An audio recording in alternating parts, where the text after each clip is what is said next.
വേഗം വരുന്ന നമ്മളുടെ കർത്താവായ യേശുക്രിസ്തുവിൻ്റെ ധന്യനാമത്തിൽ എല്ലാവർക്കും സ്നേഹവന്ദനം.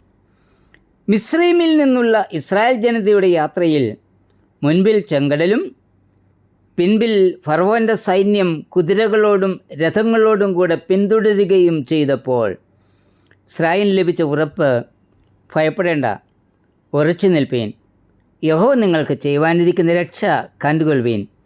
നിങ്ങളിന്ന് കണ്ടിട്ടുള്ള മിസ്രൈമ്യരെ ഇനി ഒരു നാളും കാണുകയില്ല. പുറപ്പാട് 14:13. ഈ ഉറപ്പ് ലഭിച്ച ജനത്തിൻ്റെ മുൻപിൽ ചെങ്കടലിൽ ഉണങ്ങിയ നിലം ഒരുക്കി അവർ ഉണങ്ങിയ നിലത്തുകൂടി അക്കരെ കടന്നു.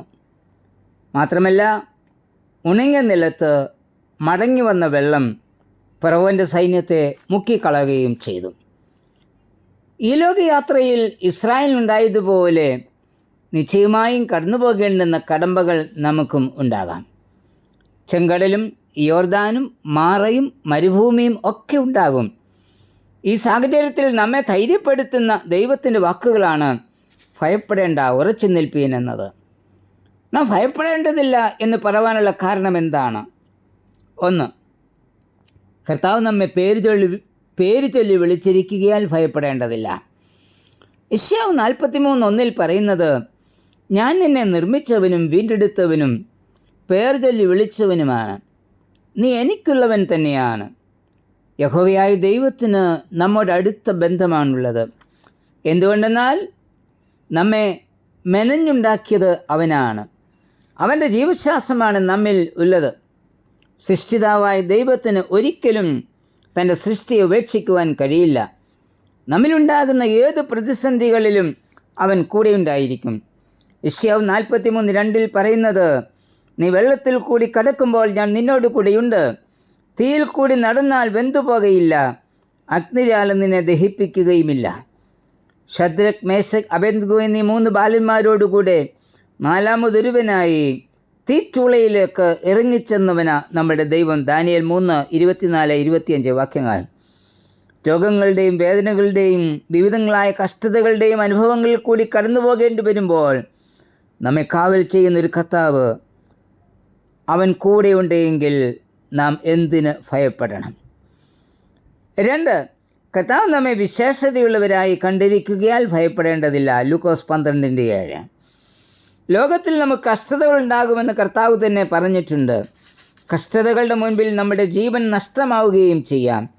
എങ്കിലും ഭയപ്പെടേണ്ടതില്ല. കാരണം കഷ്ടത വരുത്തുന്നവർക്ക് ദേഹത്തെ മാത്രമേ തൊടുവാൻ സാധിക്കൂ. അവർക്ക് നമ്മളുടെ ദേഹിയെ തൊടുവാൻ കഴിയില്ല.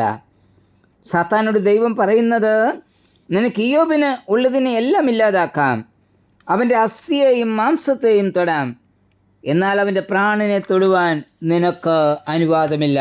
ഇയ്യോബ് 2:5-6 വാക്യങ്ങൾ. ദേഹത്തെ കൊല്ലുന്നവനെ അല്ല, കൊന്നിട്ട് നരകത്തിൽ തള്ളിക്കളയുവാൻ അധികാരമുള്ള ദൈവത്തെ ഭയപ്പെട്ടാൽ മതിയെന്ന് കർത്താവ് പറഞ്ഞിരിക്കുന്നത്. ലൂക്കോസ് 12:5. ഒരു കാശിന് 2 കുരികിലിനെ കിട്ടുമ്പോൾ 2 കാശ് കൊടുത്താൽ 5 കുരികിലിനെ ലഭിക്കുന്നു.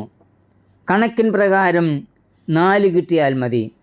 എന്നാൽ 1 അധികം കിട്ടുന്ന ഈ കുരികിലിന് വിലയില്ല. എന്നാൽ വിലയില്ലാതെ ലഭിക്കുന്ന 5മത്തെ കുരികിലിനെയും കരുതുന്നവനാ നമ്മളുടെ കർത്താവ്. കുരികിലിനേക്കാളും വിലയുള്ളവരും വിശേഷതയുള്ളവരുമാണ്. അതുകൊണ്ട് ഭയപ്പെടുകയേ വേണ്ട. അതാ കർത്താവ് നമ്മോട് പറയുന്നത്. തടവിൽ കിടന്ന അപ്പോസ്തലന്മാരെ, ദൂതന്മാരെ വെച്ച് കാരാഗ്രഹം തുറന്ന് പുറത്തു കൊണ്ടുവന്ന ഒരു സംഭവം പ്രവൃത്തി 5:19 വായിക്കുന്നുണ്ട്. തടവറയിൽ നിന്നും പുറത്തു വന്ന അപ്പോസ്തലന്മാർ വീണ്ടും ഭയം കൂടാതെ ദൈവവചനം പ്രസംഗിച്ചു.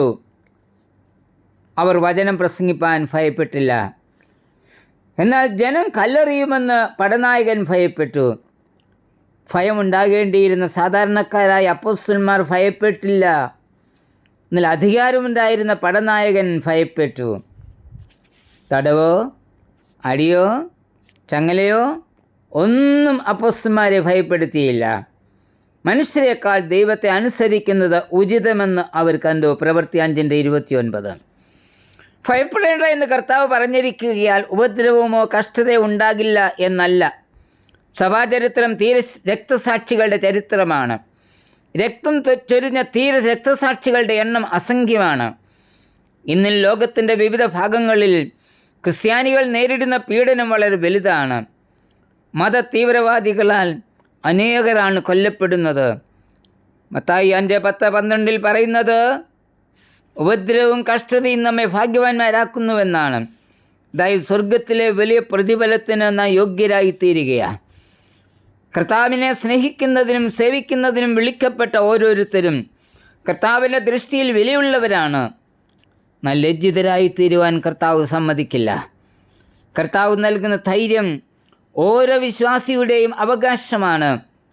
അതുകൊണ്ട് ഭയപ്പെടാതെ പ്രതിസന്ധികളുടെ മുൻപിൽ ധൈര്യത്തോടെ ഉറച്ചു നിൽക്കാം. സ്വർഗത്തിലെ ദൈവം നമ്മോട് കൂടിയുണ്ട്. കർത്താവേ, എല്ലാറ്റിനേക്കാളും ഉപരിയായി വിശേഷതയുള്ളവനായി എന്നെ കണ്ട് കരുതുന്ന ദൈവകൃപയ്ക്കായി സ്തോത്രം. ആമേൻ.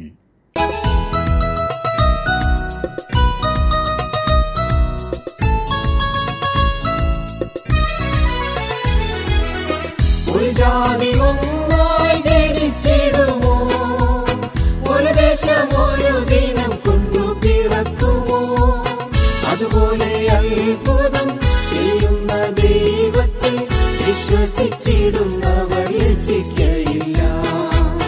അതുപോലെ അത്ഭുതം ചെയ്യുന്ന ദൈവത്തെ വിശ്വസിച്ചിടുന്നവർ ലജ്ജിക്കയില്ല.